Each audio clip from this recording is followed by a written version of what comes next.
Okay, so I'm gonna go to Math Lab.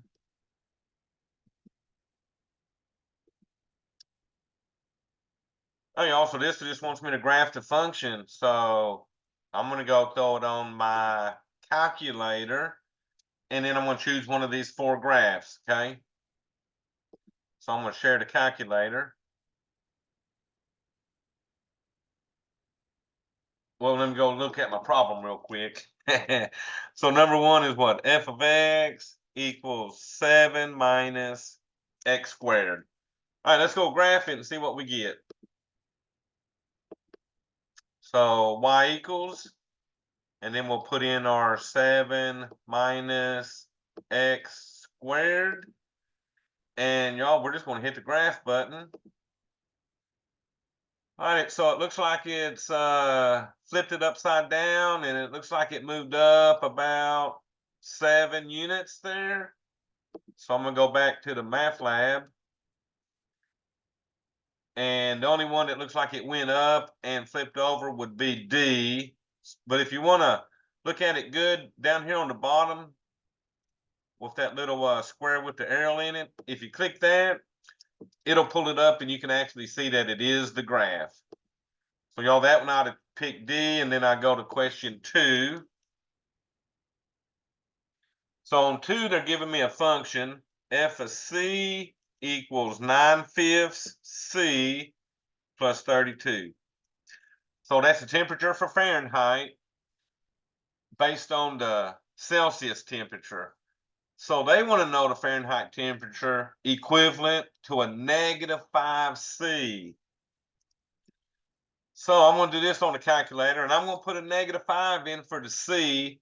So I'm going to put in 9/5 times -5 plus 32.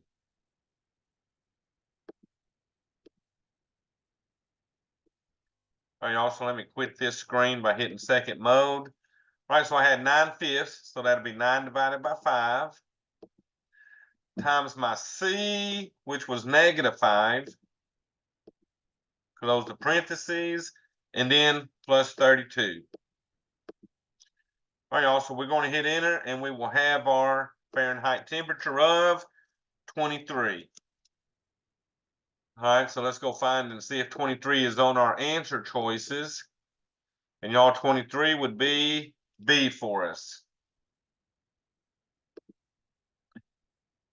All right, so this is for y'all, and I'll make it bigger so you can look at it. But I want to know, is that a function or not? So what do y'all think? No. No. Definitely a no. Good job. Because remember, we do the vertical line on this, and if a vertical line can intersect that graph more than once, it is not a function. Good job. Plus, if you notice all these x's on the right side, like 1 and 2 and 3, those x values all got 2 y values. And remember, a good function has 1 y value per x value, okay? All right, y'all, number 4, we're going to solve this. And I'm going to actually put it in my matrix on the calculator. I'm just writing this down real quick before I go to my calculator screen.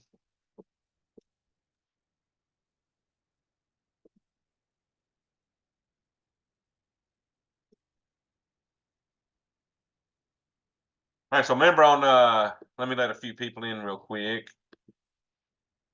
So remember on the matrix, I'm only going to put in the numbers for each of these variables, okay? So I'm going to share the calculator screen. I'm going to clear this off. So to get the matrix, we hit second, x -1. We're going to go to edit and hit enter. Now, we got a 3x4 matrix because I got 3 rows by 4 columns. So I'm just going to hit enter and enter. All right, so I'm just putting in my numbers. So I had 1x, so that'll be 1 enter. I had 1y, so that'd be 1 enter.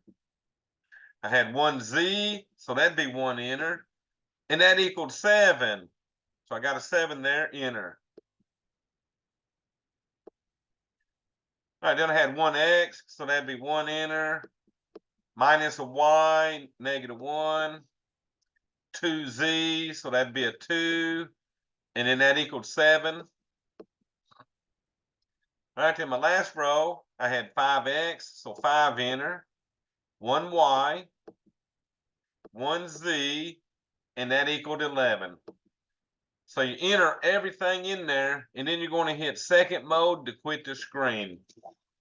So now our matrix is saved in the calculator.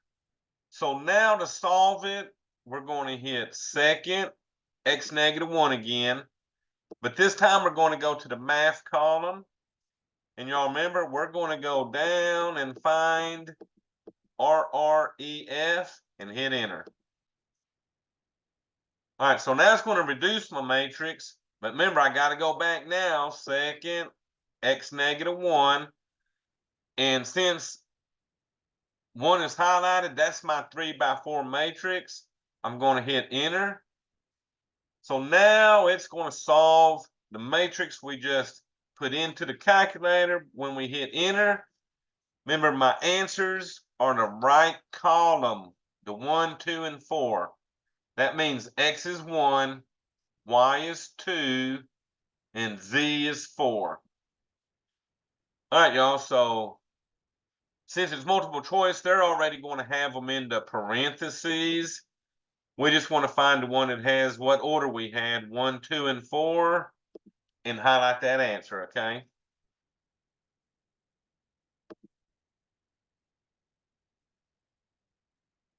All right, y'all, so let me see what y'all remember about domains. They got 4 choices over here. And I'm going to zoom this up just a little bit so you can look at it.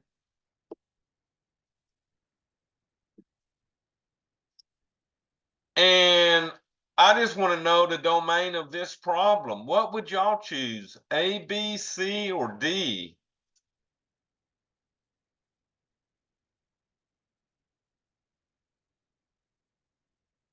All right, so my chat's lighting up.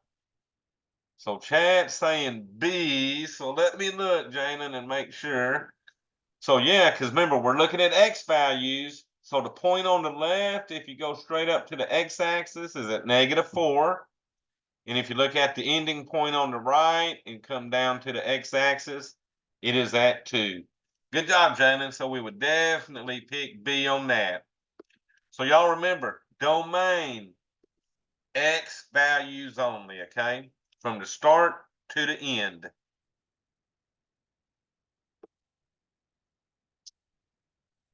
All right, y'all, so this one, let me write down so we can solve this one.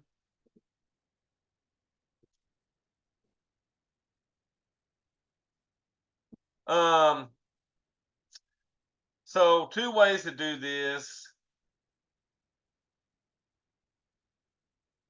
You can solve it and plot points yourself. But what I'm going to do is solve it and go to the calculator and let it do the actual graphing, okay? So first, let's solve this for the y.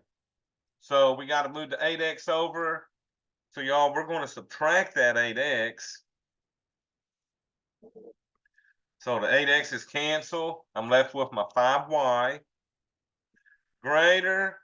Now, these are not like terms, so you can either do -4 minus 8x, or you can do -8x minus 4. So if you want it to look like slope-intercept form, you can put the x's first. So now, I need to divide everybody by 5. And I do not have to reverse that because we're dividing by a positive number. All right, so that 5 divided by 5 makes that a 1y greater than. And y'all, I don't think we can reduce any of these fractions. So that'll stay a -8/5 x minus 4/5. So now I'm going to go graph this and see what we get. But y'all remember one thing. Since that's a greater than and it does not have the equals under it, the line I choose has to be dashed. And since it's greater than, it's going to shade above. Okay?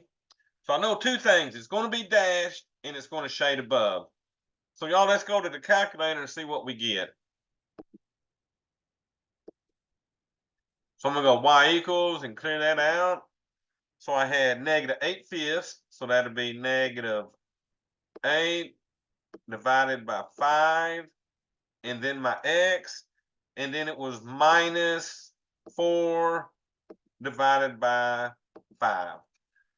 All right, so there's my equation.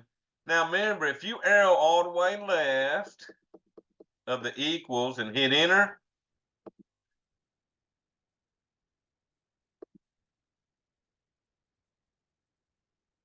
it changes this line to triangles. Remember, greater than, you want this triangle I got highlighted that's shading above. Okay, so now that I got my triangle in there, I'm going to hit graph. So y'all, I want the graph that's shaded to the right upper. Okay, now also remember when we pick it, we want the one with the dashed line. So look, A is a solid line, B is a solid line. So we're either going with C or D, right? But remember, mine's shaded above. So we're going to go with, Paris says D. I'm going to go with D. Good job. All right, y'all, next. Oh, we got our ladder problem. Whoops, I didn't mean to click that. I'm going to write my information down and then we'll go solve that, okay? So a ladder resting on a wall. The top of the ladder touches the wall at 6 feet. So I'm just going to sort of draw a picture of what we got. So it's 6 feet on the wall where the ladder's touching it. Then it says find the length of the ladder if the length is 2 feet more than its distance. So the distance from the wall would be x. So that'll go from the bottom of the wall to the bottom of the ladder. And then it says the length of the ladder is 2 feet more than that distance. So I'm going to make that x plus 2 for my ladder. So y'all, let me go back and show you what I got here. All right, so my ladder's resting on the wall 6 feet up. And then the length of my ladder was 2 feet more than x, which is its distance from the wall. So we got us a right triangle. So y'all remember, we're now going to use our Pythagorean theorem. Now, C has to be the ladder because that's the longest side. And then this can be A and B. Or that can be A and that can be B. Don't matter on those. It does matter, though, that your C is that ladder, okay? So fill in for what we got. A is x, so that's going to give you an x squared plus B, which is 6 squared. That's going to equal my C, which is the x plus 2 squared. So it's just a matter now of solving this. So bring down the x squared. 6 squared would be, what, 6 times 6 is 36. Now remember, the x plus 2 squared, work that on the side, okay? Because that'll be x plus 2 times x plus 2. So you'll FOIL that out. X times x is x squared. X times 2 is 2x. 2 times x is 2x. And then 2 times 2 is 4. And the last step on that, I'm going to add the like terms. So I get x squared plus 4x plus 4. We'll put that right here. x squared plus 4x plus 4. All right, so since it's quadratic, I would try to get all the x squareds on one side. So I'm going to move the x squareds by subtracting the x squared from both sides. But y'all notice, my x squareds are canceling out on both sides. So all that's left is the 36. That's going to equal the 4x plus 4. So it's not quadratic anymore since the x squared terms went away, okay? Y'all's problem, your x squareds are going to cancel out just like mine, okay? All right, so now we'll solve that for the x. So, well, what? Subtract our 4. So that's going to give me 32 equals 4x. And then, y'all, I'm going to divide by the 4.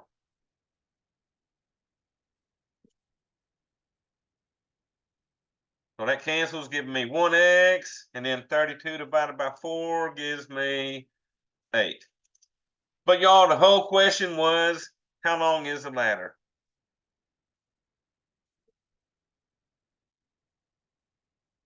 So let's look at our answers.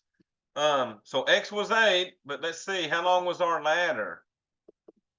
Are you choosing A, B, C, or D?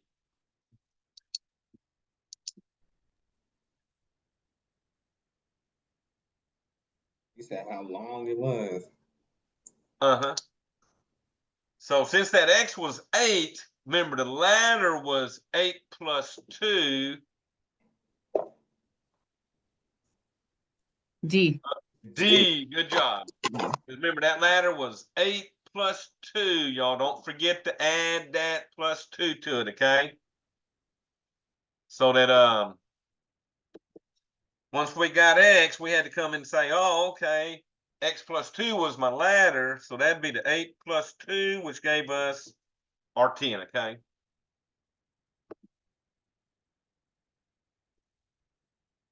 All right, let's see what's next. All right, find the domain. So let me write this one down real quick. So that is x minus 6 over x squared plus 8x. All right, so we're going to find the domain, and it looks like they want it in interval notation. All right, so to find the domain, all we're going to do is take that bottom of that fraction and set it equal to 0.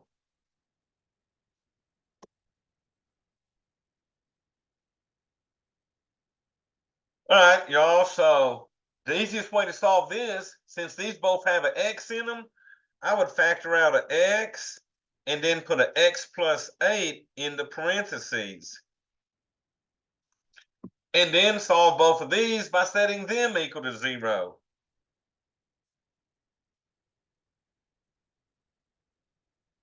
There's that single x again. Remember, anytime we've had a single x, it always equaled 0 when we were solving them. And now this one, I'm just going to subtract 8. And again, x is a negative 8. So remember, interval notation on a rational function like this is going to start at negative infinity until you hit the first number going left to right, which will be negative 8. Union around negative 8 until we hit the next number of 0. Union around 0 till we hit our positive infinity.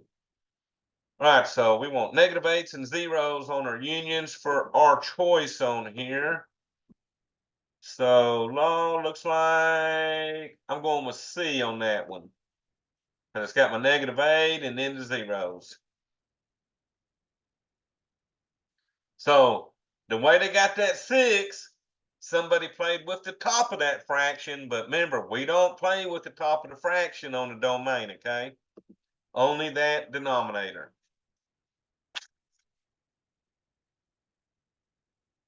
Oh, y'all, this is probably one of the longer questions on here.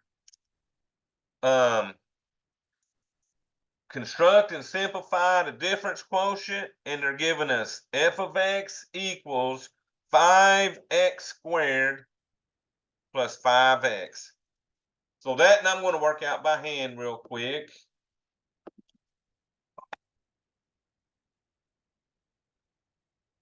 Remember, they gave us the formula, f of x plus h minus f of x all over our h.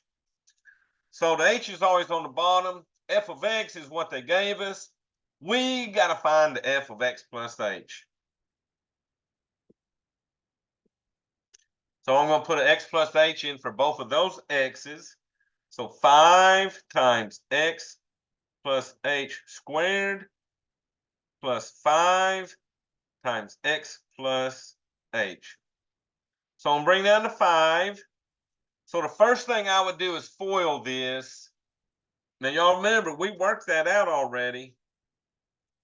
X plus h squared in the long run equals x squared plus 2hx plus h squared. Still the same as it was when we were doing these problems, okay? So replace that with what we just said.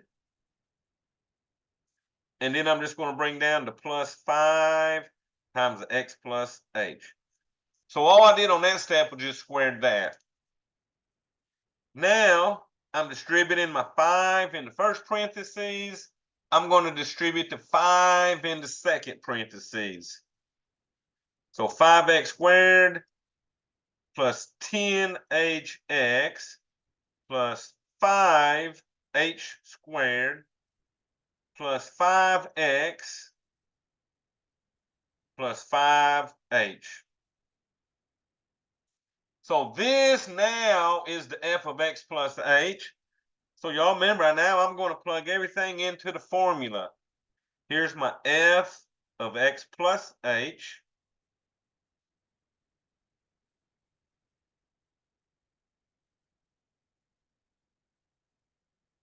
And that's minus f of x, which was the 5x squared plus 5x. All of that goes over h. So this is now the point where I'm going to start canceling stuff out.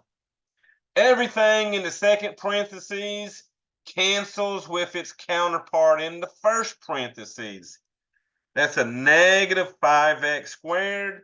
It's going to cancel with a positive 5x squared.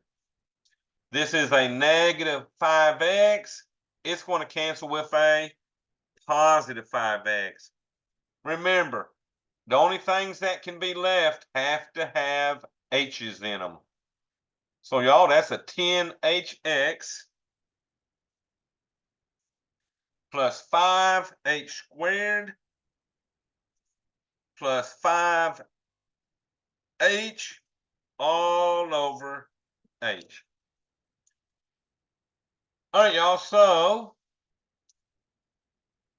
chat me or tell me my final answer.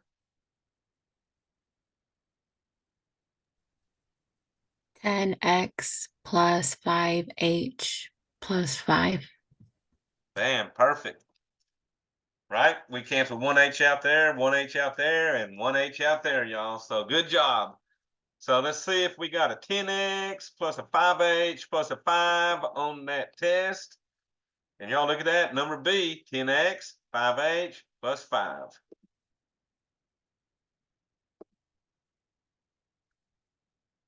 All right, y'all look at this. This wants me to graph.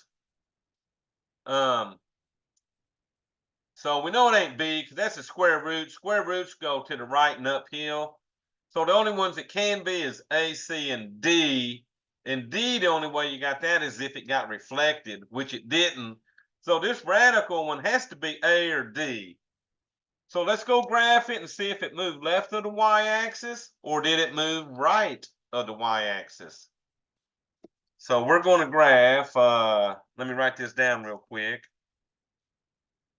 G of x equals a square root 5x minus 4. Oh, y'all, so looks like our calculator. So I'm going to y equals. Now I'm going to go left on mine and get that triangle gone back to a line. All right, so I'm back to my line. So let me go right and clear all this. So square root is second x squared here. And then put in your 5x minus 4. Now, y'all, so remember, we just looking for the graph that either moved right or moved left. And y'all look at that. It looks like my graph actually moved to the right. So when we go back to Math Lab, I'm going to blow up C by hitting that box with the arrow on it. You can see that this one actually moved right like we wanted. So we're going to go with C and go to next.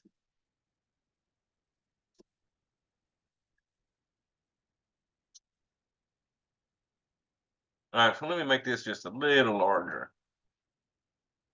So it wants me to determine any relative maximas or relative minimas. They gave me the graph and it's got the 2 points on it.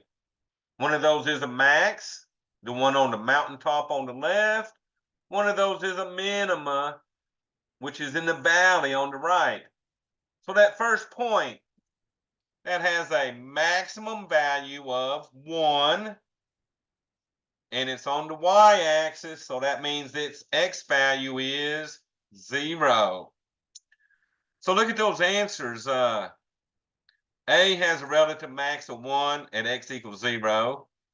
C has a relative max of 1 at x equals 0. So it's either A or C for sure. So we look at that minimum there. That minimum has a minimum y value of -3. And it's happening at that x value of 2. So it was between A and C, y'all. Let's see what my chat's saying. So yes, Paris, I think you're right, because A had that relative minimum of -3 at 2. So y'all just make sure it's going to have 2 points. So D and C were out of it because they're only saying there's none on one of them. So okay, so look at those peaks and valleys on that.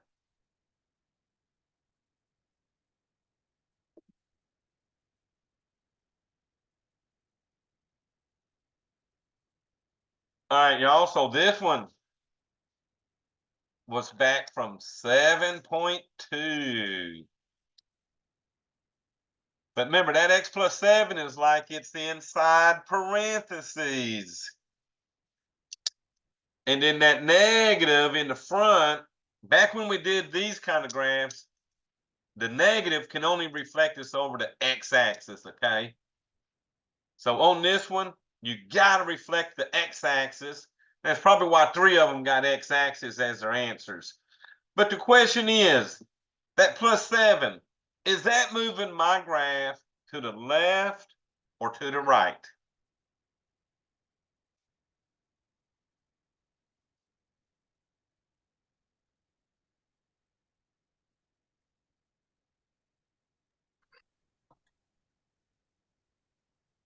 You said, is it moving it to the left or to the right? Uh-huh. To the, is it left? It is definitely left. Remember, left and right, if they're positive, they're going to go left. If they're negative, they're going to go right. So I want the one that moves 7 units to the left and it reflects across the x-axis.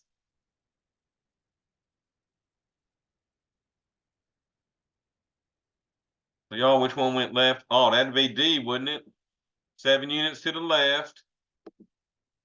Yep, D, good job, Nancy. 7 to the left and reflect across that X, okay? Oh, y'all, let me write this one down. This one is finding zeros. And guess what? On number 13, the way you're going to find these zeros is with the quadratic formula. So let me write down everything. So give exact answers means they gotta be in radicals, okay? All right, so I'm actually going to write the quad formula over here. Negative b plus or minus square root b squared minus 4ac all over 2 times a. All right, so remember, a is 1, b is negative 9, and c is a positive 1. Okay, so let's plug in. It's negative times b, which is negative 9. So if your b is negative like mine, you're going to have 2 negatives here, okay? And then plus or minus square root negative 9 squared minus 4 times a, which is 1, c, which is 1, all over 2 times a, which is 1. So double negative. Negative times negative makes that a positive 9 plus or minus square root. All right, so negative 9 times negative 9 is 81. And y'all look here. All this on the right side is being multiplied together. So negative 4 times 1 is negative 4 times 1 is negative 4. All over my bottom, which is a 2. All right, so one more step under here, and that's to subtract 81 minus 4. So I'll get 9 plus or minus square root 77 all over 2. So what you would try to do is simplify the radical here. But y'all remember these perfect squares. The only way to simplify radicals is by removing perfect squares. So we're looking for whether this 77 will divide by these numbers over here.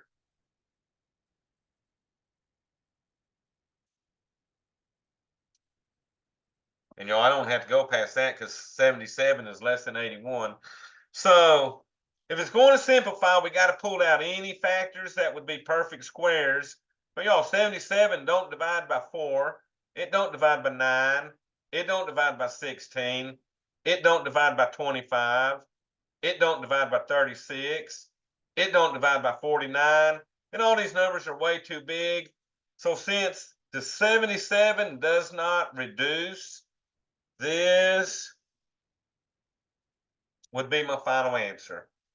So I haven't seen any of the radicals reduce on the study guide, so but don't quote me on it, okay? All right, y'all, let's see. 9 plus or minus square root of 77 over 2. So y'all, that looks like C.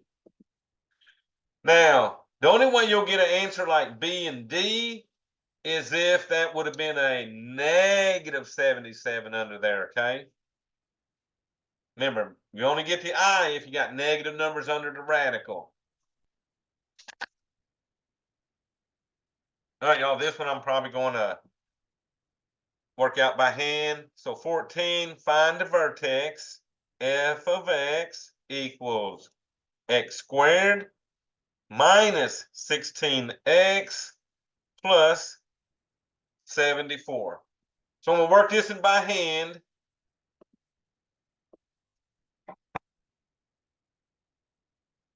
All right, so remember the vertex looks like an ordered pair. It's negative b over 2a. That's how I find the x value. And then we find f of that negative b over 2a. So we find what the x is, and then we put the x into our function that we got, okay? All right, so to get the x, I'm going to do negative b over 2a, which will be negative. B is a negative 16. So you're getting 2 negatives again, just like on the quad formula. And then 2 times a, well, a is 1, so that's going to be 2 times 1. All right, so that double negative makes that a positive 16 over my 2, which gives me 8. So I know the x value is going to be 8.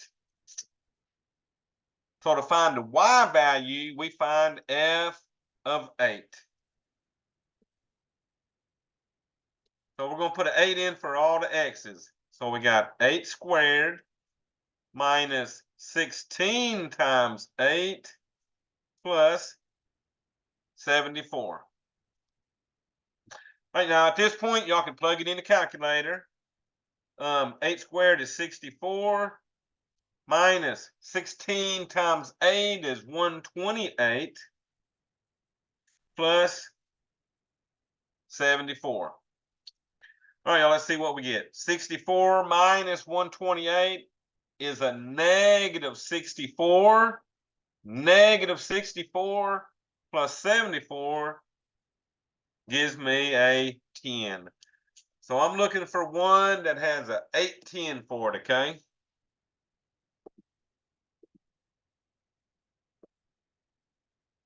And let's see, it looks like C on it. Actually, it looks like if you get the x value right, I only had one that had the right x value on it, right? Which was C.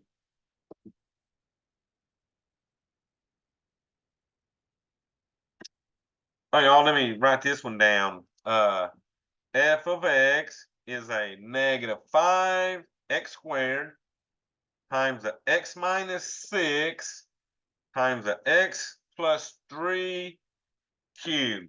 So I'm finding zeros and multiplicity. Well, to find the zeros, we set each factor equal to 0. So I'm going to set the negative 5x equal to 0.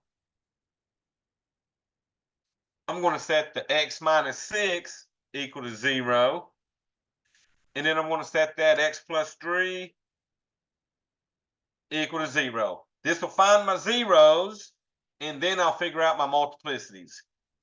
So y'all, the first one, divide both sides by negative 5. Those cancel, and x is still 0. Remember, all I'm doing is changing the signs, right, to get my zeros. So here I'm going to add 6.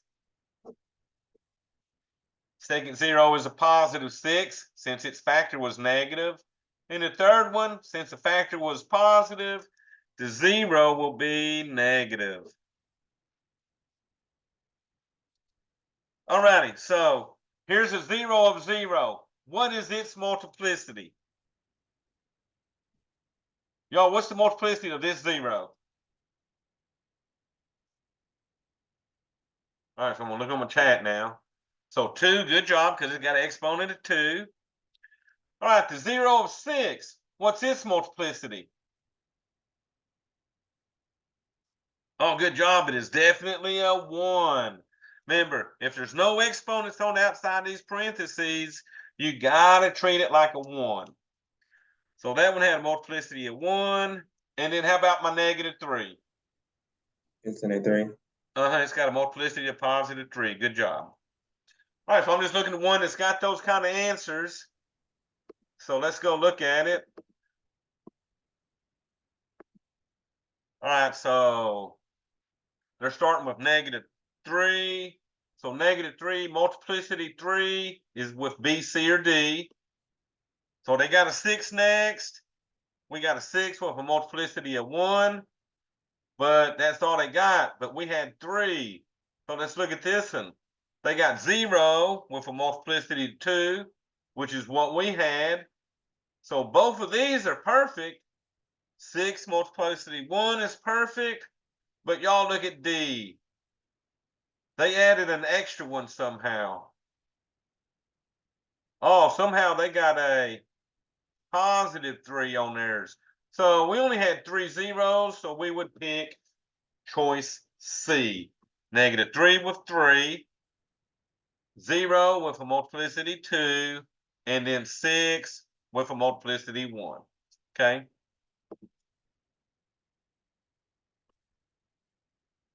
All right, also this one wants us to graph, so let me write this one down. G of x is a negative x times x plus 4 squared times x minus 2 squared. All right, so you got to be careful on this one. So I'm going to show you tricks on this. First of all, I'm going to go graph it in y equals.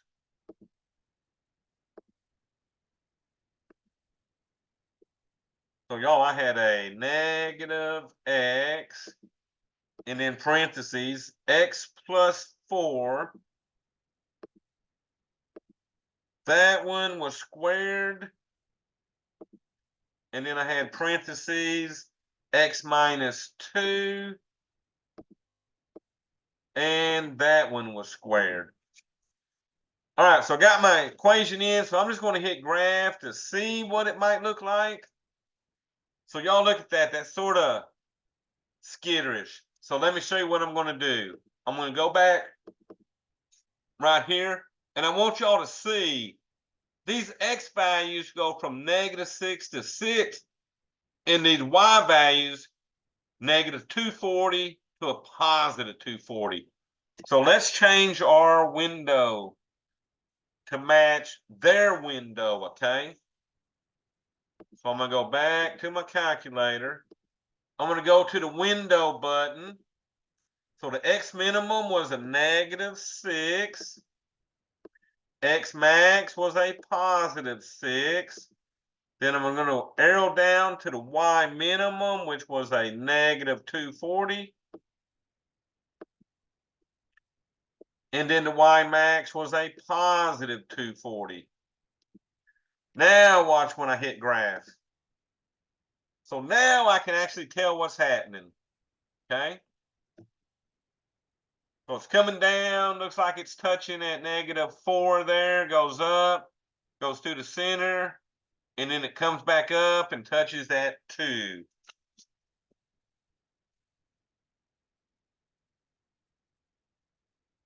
So y'all, and it's going downhill left to right. So let's see what we would choose. So we was going downhill left to right. So it's either got to be A or D. Well, y'all, if you remember, I'm going to look at B. Look at that picture. It comes down, touches at -4, has a pretty nice little peak there, comes down through 0, and then comes up, touches +2, and goes down. Okay, so look at that picture, and let's look at the graph one more time. And see, there's ours with a little hump on the left and a smaller dip on that right side, okay? So looks like I would choose B on that one, okay?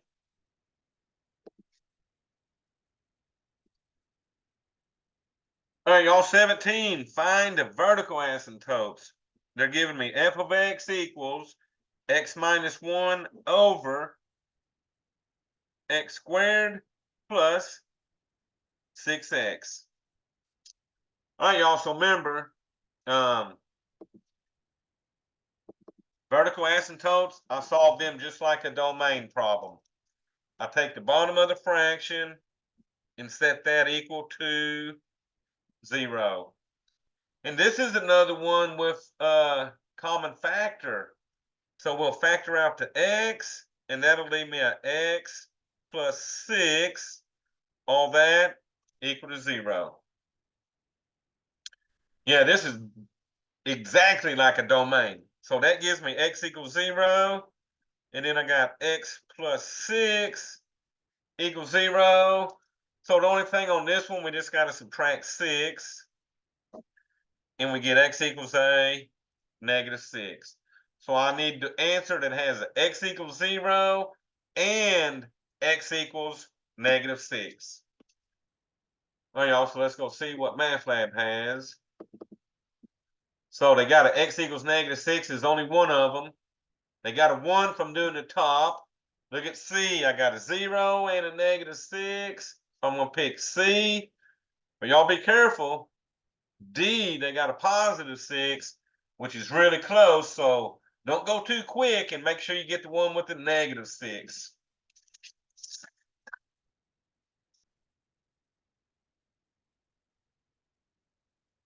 All righty, let's see.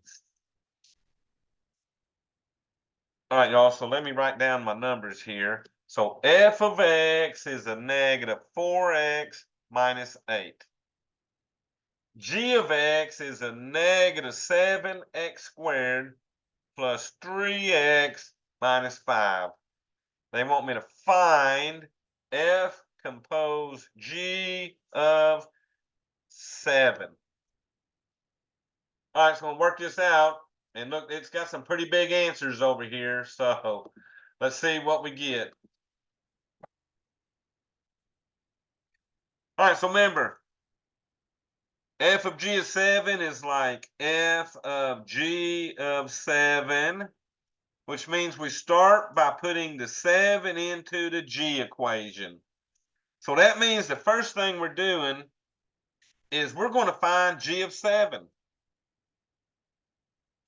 Well, g of 7 equals negative 7 times 7 squared plus 3 times 7 minus 5. So I put my 7 into my g equation. All right, y'all, so let me go get the calculator and see what that gives us.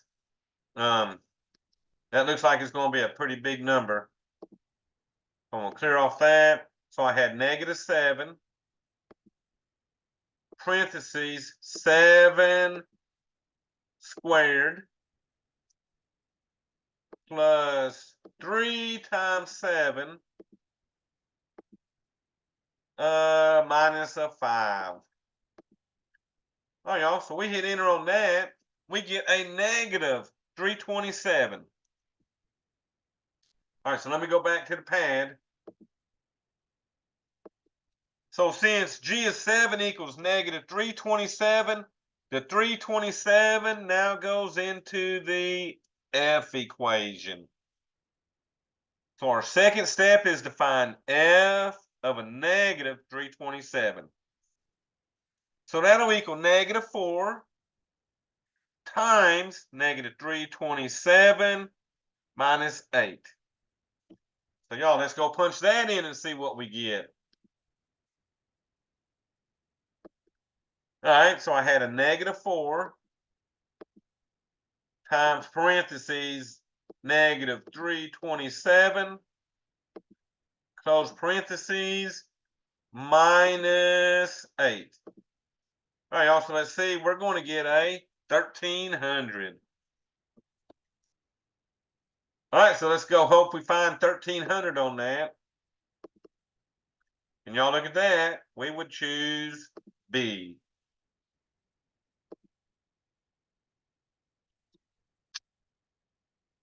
Now, I ain't gonna lie, 19 is pretty much the same thing as 18, but guess what? They didn't give us a number on this one. So f of x equals 4x squared plus 4x plus 6. G of x equals 4x minus 7. They want us to find G compose f of x. Okay, so they're not giving a number, which means we can't get a single answer out of this. We can just put this stuff in and get a simplified answer.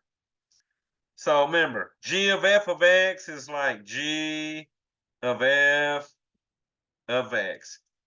Well, there's no number to put into the f, so that means I'm going to take the f of x function and put it into the g function. I'm going to take this whole entire f of x and put it in for the x on the g. Okay, so here we go. G compose f of x equals 4 times my x, which is 4x squared, plus 4x plus 6. So that's my 4 times x, and then I got a minus 7 at the end. So y'all, it still looks like g, 4x minus 7, okay? So y'all want y'all to distribute that. 4 times 4 is 16x squared. 4 times 4 is 16x. 4 times 6 is 24. And then at the end, bring down that 7. So y'all, would that be my final answer?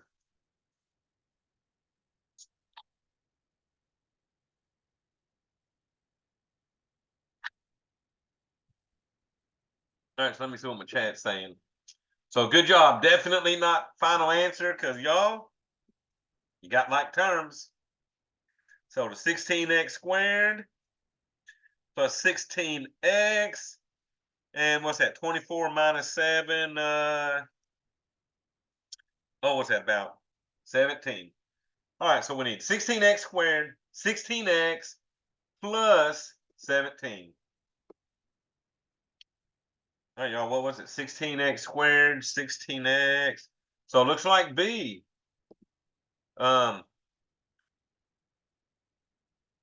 C and D don't have the right number at the end.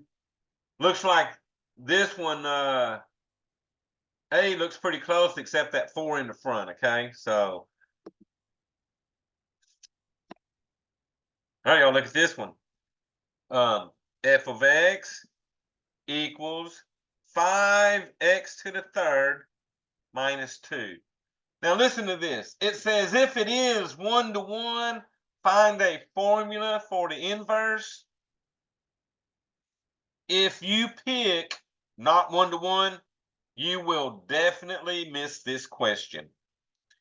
Everybody's number 20 will have an inverse, okay?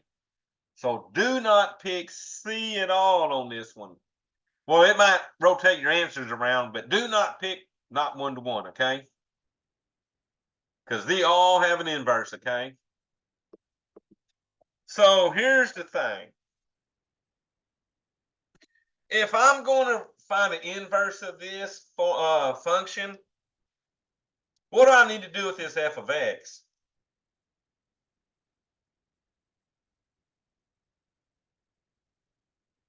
Well, what's another way I can write f of x?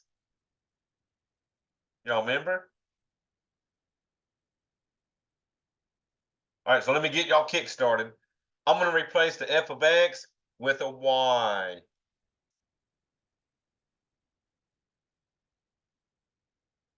So I'll replace the f of x with a y. What would I do next? Let's see if y'all remember that. But y'all probably slept a little bit since this test, right?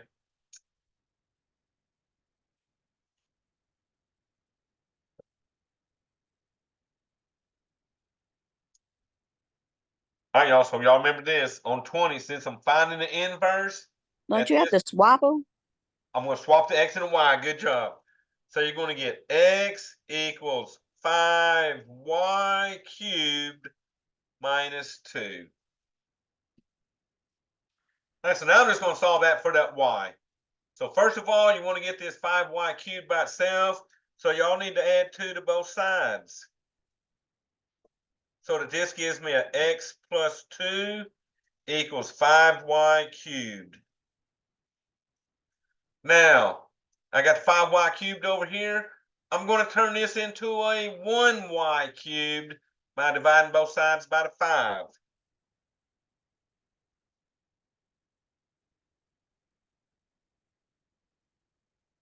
Y'all look what's going to happen. Nothing on the left side at the moment. But over here, the 5's cancel, leaving a y cubed.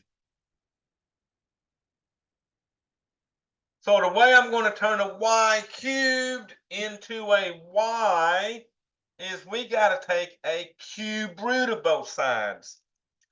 So the cube root of x plus 2 over 5 equals the cube root of y to the third. So y'all on the y, that cube root cancels that exponent, leaving me a y. Oh, y'all look at that. I can't do nothing to that. So that's going to stay a cube root x plus 2 over 5. Now, the last step technically is to turn the y into inverse notation, which was the f negative 1 of x. And that's going to equal the cube root x plus 2 over 5. Okay?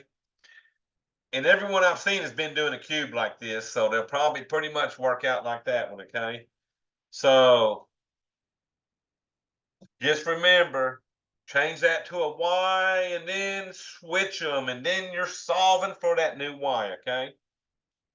All right, y'all, so remember that, and let's go look at which picture choice we're going with. So I had what, an x plus 2. Oh, look, A and B are close. Other than that, that B has that being subtracted instead of added.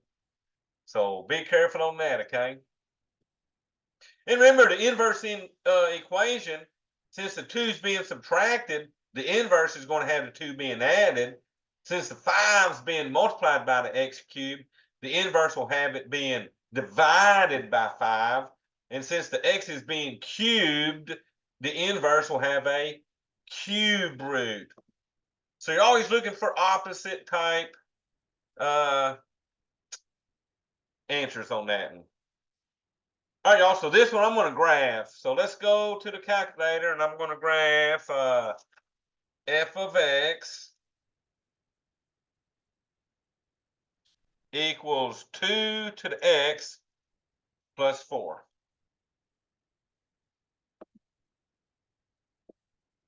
All right, y'all, so I'm going to go to y equals. I'm going to clear this off.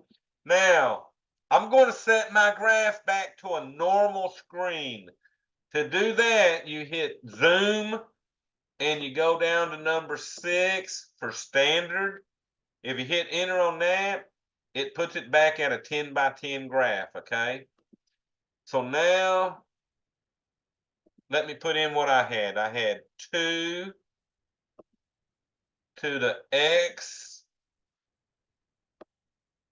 and then arrow down and put in a plus 4. So there's my equation.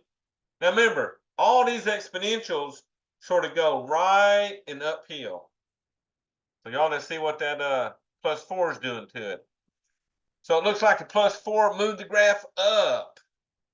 Okay, it's still going uphill to the right, but it moved it up. So y'all, let's see what picture. So B's the wrong direction. A looks good to me. B's in the wrong direction. C went down. And then D, wrong direction, y'all. So the only one we could choose would be our A. And now I'll zoom it out so you can see. Going to the right, moved up. Okay. So we're going to pick A on that one and move to the next. All right, so let me write this one down. E to the negative 4 equals 0.0183.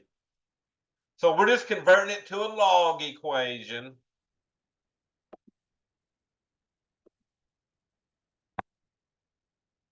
And if you remember, I gave you all the way to convert a log. So remember, log base A of y equals x if and only if A to the x equals y. So that gives you the conversion. So I'm going from exponential to logarithmic. So I'm starting with this, going to that. So I'm going to write log. So the base of the log is A, which is the base of the exponential. So that's going to be the E. The result of the log is the result of the exponential. So that's going to be 0.0183. That's going to equal my exponent, which is -4. So sometimes they reverse the order. Sometimes they'll put the -4 equals log of this. So we just got to find which one's got our answer, okay? All right, so -4 was our exponent. And y'all, there's only one that's got the -4 as the equal part. B has E, C has the number, and D has the number. So the only one it could be would be A, right? -4 equals our log base E of our 0.0183. All right, also we choose that. We're going to go on. All righty, let me write this one down. So we're going to express this in terms of logs of sums and differences of logs. So I got a square root of x6 y2 over z7. All right, so let me write that, and I got that and wrote down. So the first thing on this, you got to get rid of the radical. So bring down that log base b. And I'm going to put the x6 y squared over z7 in parentheses. But if I get rid of this radical, what exponent would I put out here? Remember, it's going to look like a fraction, and it's going to be 1 over what? And the 1 would be, what number's in this notch if 1 ain't shown?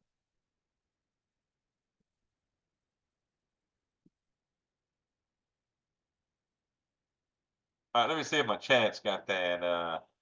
It is definitely a 2. Good job. So remember, this is a square root, so it's like a 2 is there when there's not a number.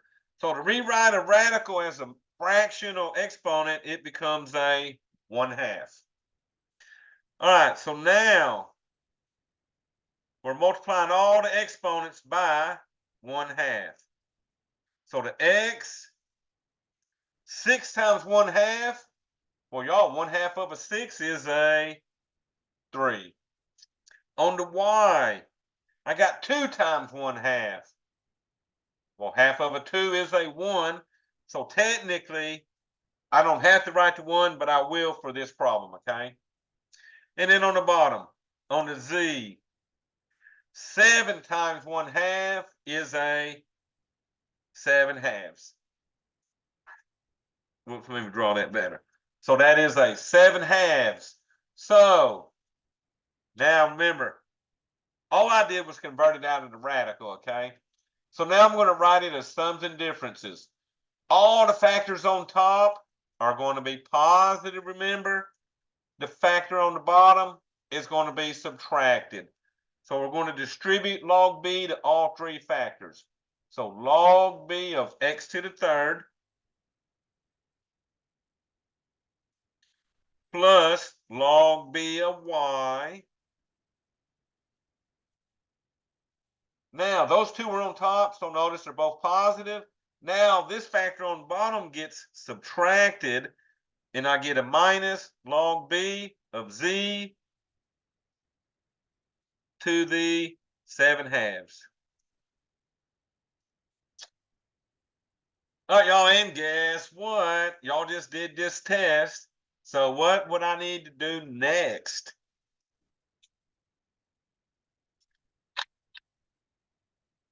Put the exponents in front of the log. Yep, bring them exponents down. So they'd be that 3 down and that 7/2. All right, y'all. So 3 log b of x plus log b of y minus 7/2 log b of a z. All right, so we're looking for that answer when we go back to the math lab, okay? All right, so 3 log b of x. So hell, they all got that. And then we had plus log b of y. So that eliminates 1 is gone because it's subtracting. Oh, b is multiplying, so be careful on that one. C has 3 log b of x plus log b of y minus my 7/2 log b of z. So we're going with C on that one, and I think my chat C, good job. Okay. The last one, they put a 7 and not a 7/2. And they put the 2 somehow in front of the log B of y instead of under the 7, okay?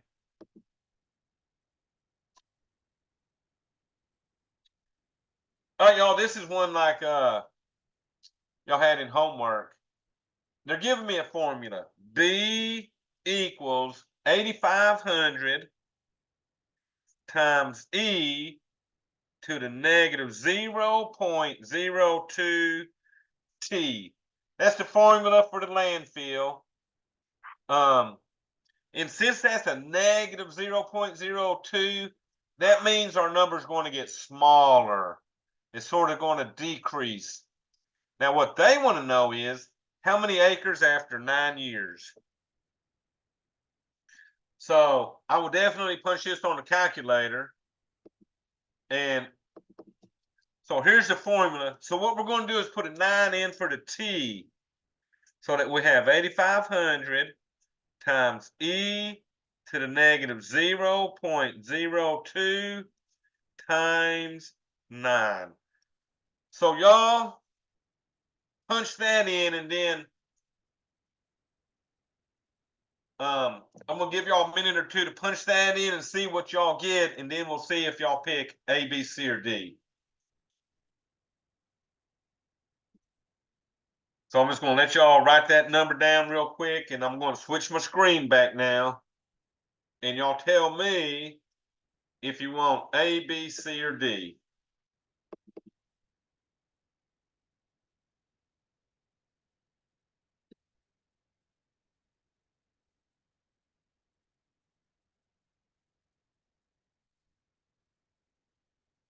All right, my chat's already lighting up.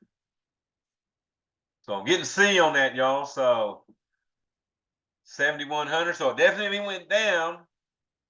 So everybody agreeing on that? All righty. So let's go to our next one. All right. So I got 4 to the 12 minus 3x. That's going to equal, whoa, that's a big number, 4,096. All right, so I got that wrote down. So y'all, here's the thing we got to do on this one. Since this left side has a base of 4, so it's got a base of 4, we need to rewrite this 4,096 using a 4. So what I'm going to do, I'm going to go to the calculator, and I'm going to start multiplying 4 times itself until I get an answer of 4,096. Then I'll count how many 4s I had to multiply and write that exponent, okay? So let's start out with a 4, and we got to get to 4,096. So I'm going to quit that screen. So I'm going to start out with 4 times 4. Well, y'all, that gave me 16 times 4. So that's 3 of them to get 64 times 4. So 4 of them gave me 256 times 4. So that was 5 of them to get me 1024. And then let's multiply that times 4. Woo! So I did that 6 times. I did 1, 2, 3, 4, 5, and 6. Okay. So 6 times it took me to multiply that 4. So the right side is going to be 4 to the 6. So y'all, if you got to do it like I did it, do it like that. Multiply that, whatever this base is with this variable x, you got to rewrite the right side using that 4. Because now that the bases match, that means the exponents equal each other. So this 12 minus 3x has to equal 6. So y'all, if we solve that, we will have our x. So let's move to 12 by what? Subtracting. So look at that. Those cancel. I get negative 3x. 6 minus 12 is a negative 6. And then divide both sides by negative 3. So that cancels. 2 negatives make this a positive, what? 6 divided by 3 is 2. So let me see my chat when my chat was done for a while. So good job. It is definitely a 2. So y'all, we would go back on here, and they definitely got a 2 for that one. So, whoa, they got a big number there. So, oh, y'all, that was number 25. So let's see how we did.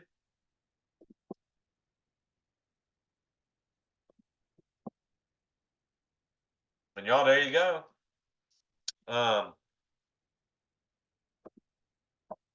25 questions. They'll be in the same order. I have a question. Yeah, I hear you. So I got a better grade on my review for test score than I did on my actual test score. Oh, usually it's the other way around, but okay. I I know. Like, can we not just use the grade from our review? Well,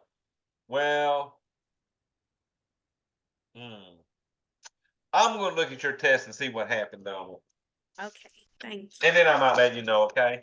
I think on it was just like I went and looked back on it. It was like 4 of them that I think I either got like a symbol in the wrong place. Yeah, that's what I'm gonna look at, because sometimes y'all just don't put them in MATLAB in the correct order, or to write Yeah. up or use capital letters if they use capital letters and all that fun Uh-huh. stuff. So let me look at it to you, and then I'll let you know, okay? Okay, thank you. Y'all do not have to show me any work on the final exam, okay? It's all multiple choice, and on the final exam we don't require work. I think in the future. So let me see what I'm getting on here on my chat.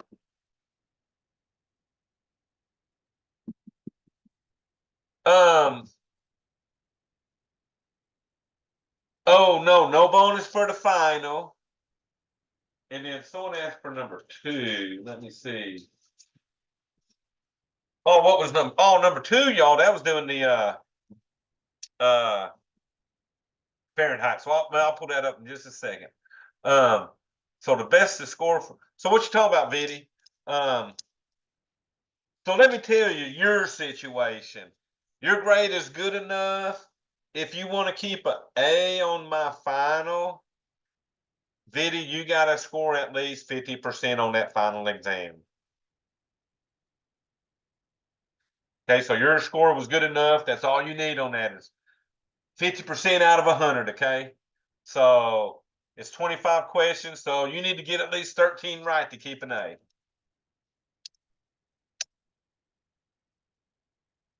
And y'all remember that final exam is due by Sunday night, okay?